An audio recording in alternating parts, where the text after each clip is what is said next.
Se você atua ou pretende atuar na emergência e urgência, eu sugiro que você assista esse vídeo. Meu nome é Diogo Garcia, eu sou docente do curso de Emergência e Urgência da pós-graduação da PUC de Goiás. Minha formação é em cirurgia de urgência e trauma em São Paulo. Atualmente eu trabalho no Hospital das Clínicas da USP em São Paulo. Sou responsável pelo centro de trauma do Hospital BP, também em São Paulo. A minha atuação é principalmente na área de cirurgia, atendendo pacientes traumatizados. As doenças cirúrgicas de urgência e emergência são as das principais causas de procura dos pacientes aos serviços de urgência e emergência. Entre essas doenças cirúrgicas estão incluídas doenças de alta prevalência, como por exemplo apendicite aguda, colicistite aguda, e na maioria dos casos a primeira pessoa que vai avaliar esse paciente na chegada no pronto-socorro não é o médico especialista, e sim o médico generalista ou clínico que está de plantão fazendo atendimento. Então é importante que todo médico que atua em urgência e emergência tenha uma formação e tenha conhecimento das principais doenças cirúrgicas de urgência e emergência e também de seus sinais e sintomas, porque o diagnóstico precoce desses casos vai mudar muito o prognóstico do paciente. Então é necessário que o médico que faz o primeiro atendimento consiga fazer o diagnóstico, veja a urgência do caso e, mesmo não sendo ele que vá fazer o procedimento cirúrgico, que ele ligue para o médico especialista, para o cirurgião que vai ser responsável pelo caso, e faça a passagem da gravidade do caso para que o cirurgião venha e assuma esse caso o mais breve possível. Então, as doenças cirúrgicas de urgência e emergência, em sua apresentação, são muito diferentes dos quadros eletivos também. É necessário que o médico que está avaliando, que na maioria das vezes vai ser um médico generalista ou clínico, saiba o que ele deve procurar. Então, quais são os sinais, quais são os sintomas específicos de cada doença, quais são os exames complementares necessários e indicados para cada patologia, e também como avaliar esses exames radiológicos.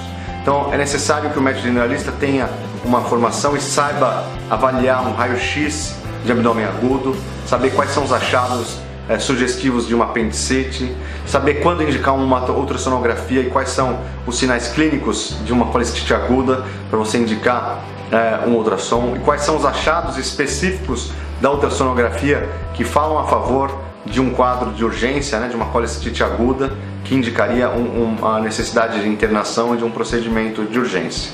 Então, os exames de imagem e como avaliar esses exames na cirurgia de urgência também é uma coisa muito importante, porque eles são muito diferentes das situações eletivas.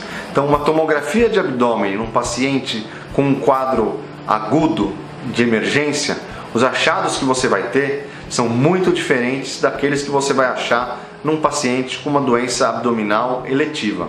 Então, quais são esses achados específicos? Tem que ser bem conhecidos para você saber o que procurar num exame de imagem quando você está suspeitando de um quadro de urgência abdominal ou de um abdômen agudo, seja ele um abdômen inflamatório, obstrutivo, um quadro vascular que o paciente pode estar apresentando.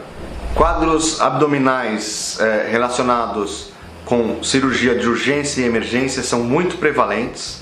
Eles são uma das principais causas de procura dos pacientes aos serviços de urgência e emergência.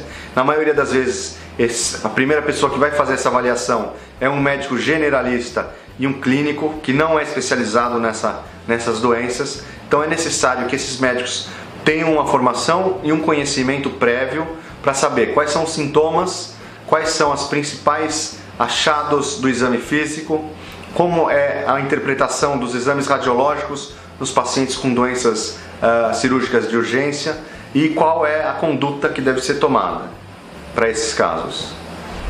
Portanto, se você trabalha ou pretende trabalhar em departamento de emergência e urgência, é necessário que você tenha uma formação e que tenha um conhecimento em cirurgias e doenças cirúrgicas comuns no pronto-socorro.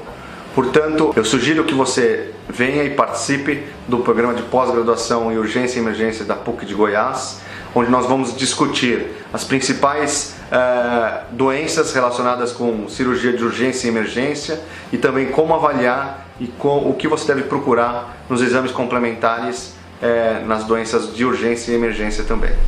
Muito obrigado pela atenção de vocês e até uma próxima oportunidade.